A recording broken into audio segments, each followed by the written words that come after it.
आणि मजा करू. हा एक मला ना कॉईन सापडला आहे जो 10 पैशाचा आहे. आता मी त्याला धुवेन.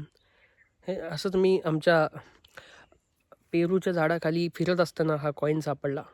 10 पैशाचा कॉईन आहे. याची किंमत आता किती आहे बघावी लागेल. चला मित्रांनो, इथली अजून एक गोष्ट म्हणजे जसं मी म्हटलं हा 10 पैशाचा कॉईन मला सापडला आहे. तर अजून एक गोष्ट, ह्या घरात राहणारा अण्णा, मुके अण्णा आमचा माझा खास मित्र. तेव्हा इथे ना, इथे 2 लिंबिणीची झाडं होती.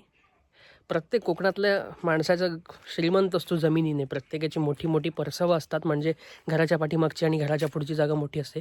तरी त्या लिंबिणीच्या इथे तेव्हा त्यावेळेस आम्हाला 2-3 रुपये पण फार मोठे. आणि मला आठवतं 1 रुपयाची ती 2 पेप्स्या मिळायच्या.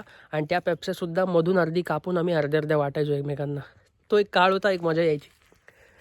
तर इथे 2 रुपये मला घरातून मिळाले होते. अण्णा म्हणाला त्या 2 रुपयाचे तुला डबल करून देऊ. मी म्हटलं कर ना, डबल कर.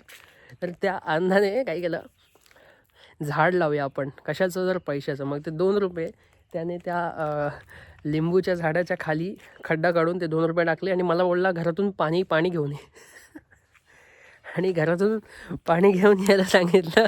मग समजून जा. आणि मग ते पाणी त्याच्यावरती टाकलं आणि म्हटलं आता आपण ह्याला रुजायला ठेवलं आहे.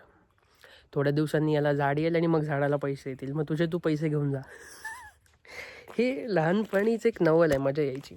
नंतर इथेच आम्ही या काळ्यात, तेव्हा हे मातीचं घर होतं आणि या काळ्यात आम्ही खेळत होतो.